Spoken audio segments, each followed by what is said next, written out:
তোমাদের কাছে দুটো জিনিস আমি রেখে যাচ্ছি, লান তাদিল্লু মা তামাসসাকতুম বিহিমা। এই দুইটা জিনিস যে পর্যন্ত আঁকড়ায় থাকবে, লান তাদিল্লু আবাদা, কোনোদিন তোমরা গোমরাহ হবে না, পথভ্রষ্ট হবে না। তোমরা অপরের দ্বারা শাসিত হবে না, শোষিত হবে না। তোমরা দুনিয়ার মালিক থাকবে, পুরা দুনিয়া তোমাদের গোলাম হবে। আমাদেরকে নির্মূল নিশ্চিহ্ন করার জন্য পুরো দুনিয়ার অমুসলিম তারা এক হয়েছে, মুসলমান খতম করার জন্য তারা ঐক্যবদ্ধ হয়েছে। সে মুশরিক হোক, ইহুদি হোক, খ্রিস্টান হোক, বৌদ্ধ হোক না, আমাদের টার্গেট হলো মসজিদে হারাম। এই টার্গেটের সামনে রেখে আমরা বিভিন্ন পথে, বিভিন্ন তরিকায়, বিভিন্ন ফরিকে আমরা যাই না কেন, কোনো অসুবিধা নেই। কিন্তু এক ফরিক আরেক ফরিকের পিছনে যদি আমরা লাগি, আমারটা সহি তোমারটা জাল, আমারটা ঠিক তোমারটা ভুল, তাহলে কিন্তু কথা বাড়াবাড়ি হতে হতে বাংলাদেশের কোনো কোনো জায়গায় মসজিদ আগুন দিয়ে জ্বালিয়ে দেওয়া হয়েছে যে আমার মসজিদ ঠিক, এটা আমার কথা কম, কিন্তু এই কম কথার ব্যাখ্যা কিয়ামত পর্যন্ত করলেও শেষ করা যাবে না। নবীর কথার চাইতে কোরআনের কথা আরো পারফেক্ট, আরো পরিপূর্ণ। কোরআনটা আল্লাহর বানানো, আল্লাহ নিখুঁত, নির্ভুল, নিরঙ্কুশ, কালোজয়ী, চিরন্তন। আর নবী যাকে এনসাইক্লোপিডিয়া ব্রিটানিকা বলেছে, as a religious teacher, as a founder, as a ruler, as a leader, as a commander, as a lawgiver, as a lawmaker, as a justice, Muhammad. সামনে তারা ব্র্যাকেটে লিখেছে পিস বি অন হিম, যেটার অর্থ আল্লাহর প্রদত্ত শান্তি তার উপরে বর্ষিত হোক। প্রিয় দর্শক, আসুন, এজ এ রিলিজিয়াস টিচার, একজন ধর্মীয় নেতা হিসেবে, এজ এ ফাউন্ডার, একজন আদর্শ জাতির স্থপতি হিসেবে, এজ এ লিডার, একজন জাতীয় সার্থক নেতা হিসেবে, এজ এ কমান্ডার, একজন সেনাপতি হিসেবে, এজ এ লগিভার, একজন আইনদাতা হিসেবে, এজ এ লমেকার, একজন আইন প্রণেতা হিসেবে, এজ এ জাস্টিস, একজন ন্যায় বিচারক হিসেবে মুহাম্মদ সাল্লাল্লাহু আলাইহি ওয়াসাল্লাম, peace be on him, is the Superman of the world. নবীজি আমাদেরকে জীবনের প্রত্যেকটা পর্যায়ে ঐক্য, ইসলামিক ভ্রাতৃত্ব, ইখওয়াতুল ইসলামী, ইন্টারন্যাশনাল মুসলিম ব্রাদারহুড, এটার প্রতি তাকিদ করেছেন, একবার নয়, বারবার। আর আমি এই পর্যন্ত যতটুকু আলোচনা করেছি, কোরআনের বেশ কিছু আয়াত সঙ্গে নবীজির কিছু হাদিস, এগুলোকে আমি একত্রিত করে আপনাদের সামনে পেশ করার চেষ্টা করেছি। কোরআন যেটা বলেছে নবী সেটা করেছেন, কোরআনে যা বলা আছে নবীর জীবনে তা করা আছে। যেই কোরআন আমরা তেলাওয়াত করি, এটা হলো থিওরিক্যাল কোরআন, ফিলোসফিক্যাল কোরআন। আর নবীর সিরত, নবীর শিক্ষা, এটা বাস্তবায়িত কোরআন, জীবন্ত কোরআন, জ্বলন্ত কোরআন, শাশ্বত কোরআন।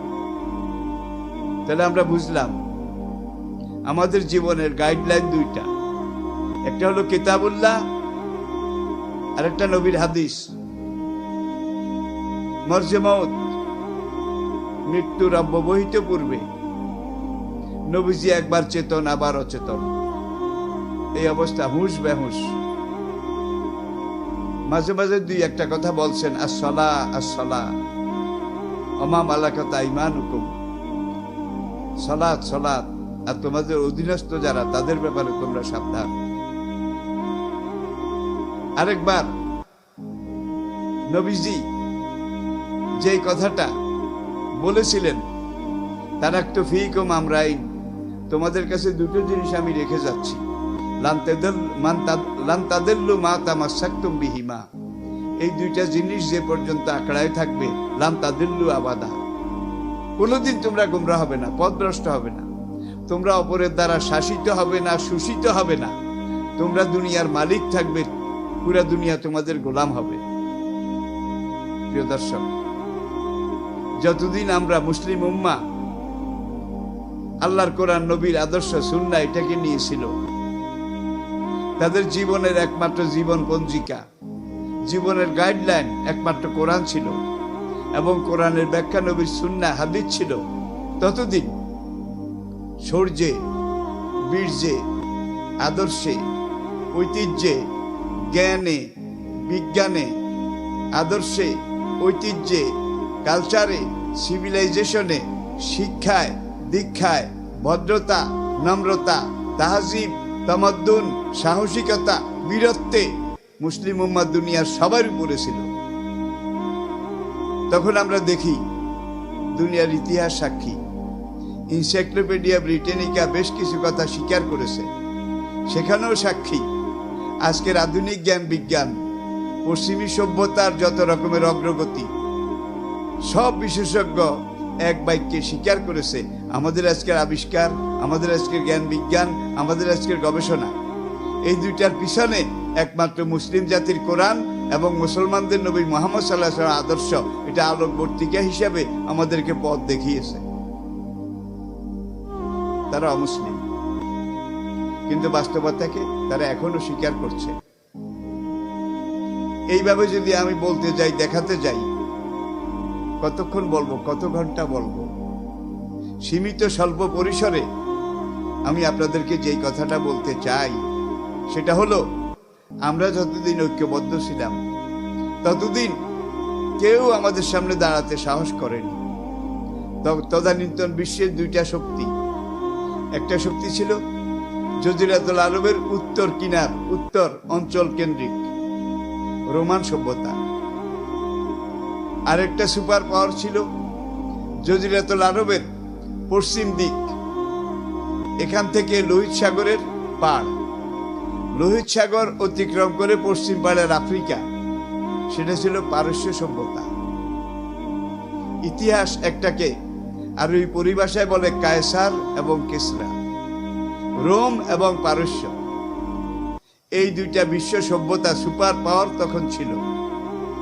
মুসলিম উম্মাহ যখন দ্বীনকে গ্রহণ করে, কোরআনকে গ্রহণ করে, নবীর আদর্শ গ্রহণ করে, নবীর দেখানো পথ ধরে, সেই খুন রাঙ্গা, রক্তে রাঙ্গা, দাঁত ভাঙ্গা, মাথার খুলি ভাঙ্গা এই পথে যখন অকুতভয় বীর হিসেবে ঐক্যবদ্ধভাবে এগিয়ে গিয়েছিলেন, তখন কোথায় গেল রোমান সভ্যতা, কোথায় গেল পারস্য সভ্যতা? মুসলমানদের সামনে সব লোপাট হয়ে গেল, চূর্ণ বিচূর্ণ হয়ে গেল, একাকার মেসাকার হয়ে গেল, খণ্ড বিখণ্ড হয়ে গেল, ধুলিত বিধুলিত হয়ে গেল। এখানেই শেষ নয়, নবীজির পরেও মাত্র কয়েক বছর, এই কয়েক বছরে আমরা দেখি শুধু আরব জজিরা নয়, লোহিত সাগর পার হয়ে পশ্চিম পাড়ে পুরো আফ্রিকা, উত্তর দিকে ভূমধ্য সাগর পার হয়ে ইসলাম, ইসলামী সভ্যতা, ইসলামের কালচার, এটা ইউরোপে গিয়ে এমন ভাবে 700 বছর পর্যন্ত সেখানে মানুষকে জাগ্রত করেছে, শিক্ষিত করেছে, মানুষ বানিয়েছে। আলহামরা, গ্রানাডা, এটা কালের সাক্ষী। মুসলমান জাতি যখন প্রথম ইউরোপে গিয়েছিল, সেখানে একটা প্রাইমারি স্কুল ছিল না, একটা ল্যাট্রিন, একটা গোসলখানাও ছিল না।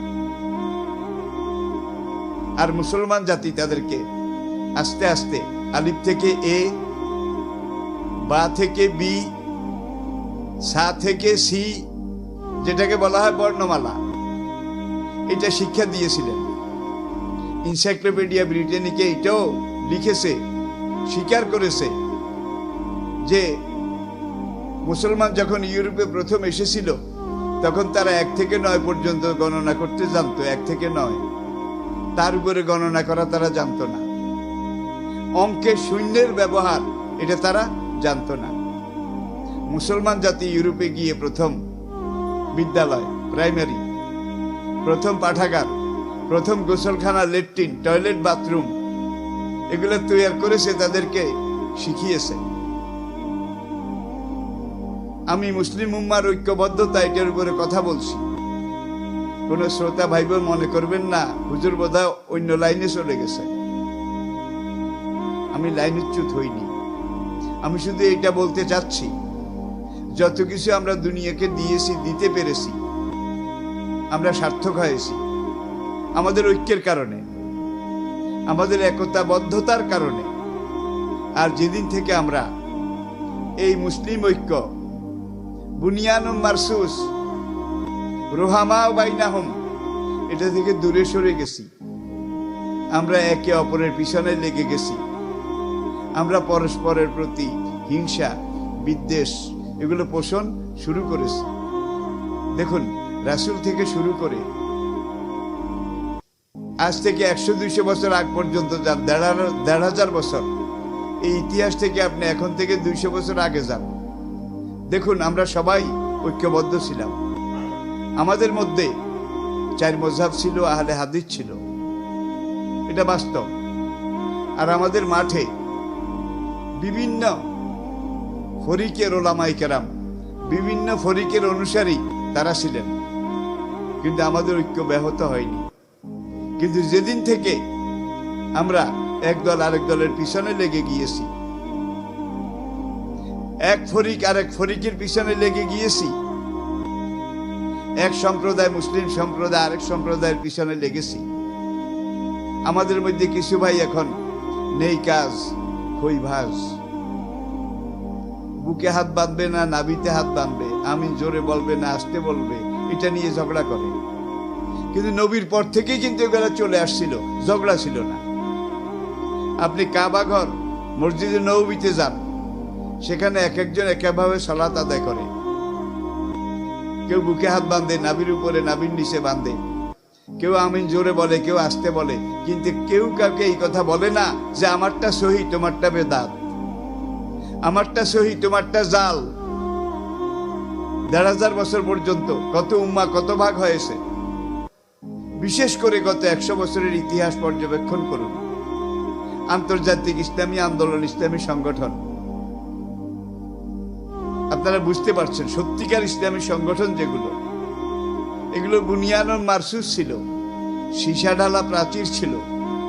আর যখন আজকে এখানে এসে উম্মার মধ্যে এই খুঁটিনাটি এগুলো নিয়ে ইখতিলাফ শুরু হয়ে গেল, তখন ইসলামী আন্দোলনের সেই সীসা ঢালা প্রাচীর এটার মধ্যে ফাটল ধরতে শুরু করেছে।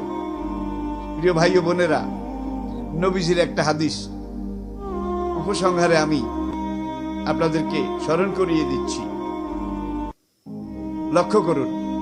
আন জাবের ইবনে আব্দুল্লাহ রাদিয়াল্লাহু তাআলা আনহু قال سمعت رسول الله صلى الله عليه وسلم يقول شيطان قد يئس أن يعبده المصلون في جزيرة العرب ولكن في التحريش بينهم। নবীজি ইরশাদ করেছেন, হাদিসটা হযরত জাবের ইবনে আব্দুল্লাহ রাদিয়াল্লাহু তাআলা আনহু থেকে এসেছে। জাবের বলেন রাদিয়াল্লাহু তাআলা আনহু, সামাইতু রাসূলুল্লাহ, আমি আল্লাহর নবীকে বলতে শুনেছি, ইয়াকুলু, নবী এই কথা বলেছেন, কি, ইন্না শয়তানা, নিশ্চয়ই শয়তান, কাদিয়া এসা, পুরোপুরি নিরাশ হয়ে গেছে, ইয়াবুদাহুল মুসল্লুন ফি জাজিরাতিল আরব, জাজিরাতুল আরবে কোন নামাজি দিনদার মুসলিম ইবলিসের তাবেদারি করবে, পাবন্দি করবে, ইবলিসের অনুসরণ করবে, ইবলিসের ইবাদত করবে। এই ব্যাপারে ইবলিস নিরাশ হয়ে গেছে যে নবী এমন ভাবে খুঁটা গেড়েছে, এই উম্মাকে এত শক্ত করে তৈয়ার করে প্রতিষ্ঠিত করে গেছে, এই উম্মার ভিতরে আর আঙ্গুল ঢুকানো যাবে না, ভাঙ্গন ধরা যাবে না, আমার অনুসারী তৈয়ার করা যাবে না। মুসলিম উম্মার ব্যাপারে ইবলিস নিরাশ হয়ে গেছে। জজিরাতুল আরব, আরব উপদ্বীপ, সেখানে আমি আর মুসলমানদের উপরে কোন রকমের কোনো কিছু করতে পারবো না, আমার সব ক্ষমতা শেষ হয়ে গেছে। ওয়ালাকিন ফিত তাহরিশে বাইনিহিম, তবে মুসলমানরা যখন একজন একজনের পেছনে লেগে যাবে, এক দল আরেক দলের পেছনে লেগে যাবে, এক ফরিক আরেক ফরিকের পিছনে চলে যাবে, এক আলেম আরেক আলেমের বিরুদ্ধে কথা বলা শুরু করবে, এক দল আরেক দলের বিরুদ্ধে কথা বলা শুরু করবে, তখন ইবলিস বলবে, হ্যাঁ আমার ঢুকার রাস্তা তৈরি হয়ে গেছে। আজকে ঠিক সেটাই হয়েছে। গ্লোবাল ওয়ার্ল্ড আজকে পুরা বিশ্ব, পুরা পৃথিবীটা একটা পাড়াগা, একটা মহল্লা। সব মানুষের হাতের মুঠোয়। কোথায় কি হয় হচ্ছে এগুলো সেকেন্ড সময়েরও ব্যবধানে সবার সামনে চলে আসে। আজকের বিশ্বটা পুরা মানুষের সামনে। গায়েব, অনুপস্থিত বলতে কিছু নাই, এমন একটা অবস্থাতে আমাদেরকে ভাবতে হবে। আর আমাদেরকে নির্মূল নিশ্চিহ্ন করার জন্যে পুরো দুনিয়ার অমুসলিম তারা এক হয়েছে। মুসলমান খতম করার জন্য তারা ঐক্যবদ্ধ হয়েছে। সে মুশরিক হোক, ইহুদি হোক, খ্রিস্টান হোক, বৌদ্ধ হোক, দেখুন তারা সব কিন্তু ইসলাম আর মুসলমান খতম করার ব্যাপারে এক। কিন্তু আমরা মুসলমানরা আমাদের অস্তিত্ব, আমাদের ঐতিহ্য, আমাদের জীবন, আমাদের রক্ত, এটা রক্ষা করার জন্য এখনো এক হতে পারিনি। অদৃষ্টের নির্মম পরিহাস। প্রিয় ভাই ও বোনেরা, বিজ্ঞ দর্শক মণ্ডলী, শেষ সময় আমি আপনাদেরকে একটা বিষয়ের উপরে দৃষ্টি আকর্ষণ করে আমার বক্তব্য শেষ করছি। সেই জিনিসটা হচ্ছে নবীজি মরজে মৌতে যে কথাটা বলেছিলেন, বিদায় হজ্জে যে কথাটা বলেছিলেন, বিভিন্ন রণাঙ্গনে যে কথাটা বলেছিলেন, এবং মদিনা ইসলামী রাষ্ট্র যেটার পার্লামেন্ট ছিল মসজিদে নববী, যেটার জেনারেল হেডকোয়ার্টার JSQ ছিল মসজিদে নববী, যেটার পররাষ্ট্র মন্ত্রণালয়, স্বরাষ্ট্র মন্ত্রণালয় ছিল মসজিদে নববী, যেটার সর্বোচ্চ শিক্ষা প্রতিষ্ঠান ছিল মসজিদে নববীর মাদ্রাসাতুস সোফা, সেখান থেকে তালিম নিয়ে, তাআল্লুম নিয়ে, শিক্ষা গ্রহণ করে যে মুসলিম জাতি ঐক্যবদ্ধভাবে পুরা দুনিয়াকে চ্যালেঞ্জ করেছিল, মুসলিম জাতির সামনে আঙ্গুল দেখাবার মতো একটা শক্তি বিশ্বে ছিল না। আমি আপনাদেরকে গল্প শোনাচ্ছি না, দিস ইজ ফ্যাক্ট, এগুলো বাস্তব। আর যখনই মুসলিম উম্মাহ পরস্পরের বিরুদ্ধে, দেখেন আজকে মধ্যপ্রাচ্যের সবগুলো মুসলিম দেশ যদি এক হয়ে যায়, তারা একটা ফু দিলে ইসলামের সবচেয়ে বড় শক্তি তারা উড়ে তুলার মতো বিলীন হয়ে যেতে বাধ্য। কিন্তু মধ্যপ্রাচ্যের মুসলমান দেশগুলো এক হতে পারেনি।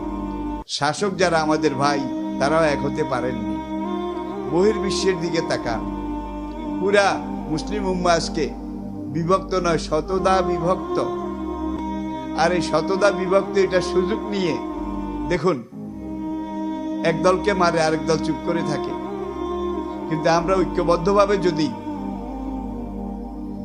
সেই নবীর যুগ, সাহাবায়ের যুগ, তাবিঈন, তাবে তাবিঈনের যুগ, কুরুনে সালাসা, 3 প্রজন্মের যুগ, আইম্মাদের যুগ, সেই পর্যন্ত যে ঐক্যবদ্ধতা ছিল, সীসাডালা প্রাচীর ছিল, তখন আমাদের মধ্যে কেউ ফাটল ধরাতে পারেনি, আমাদেরকে কেউ আঙ্গুল দেখাতে সাহস করেনি।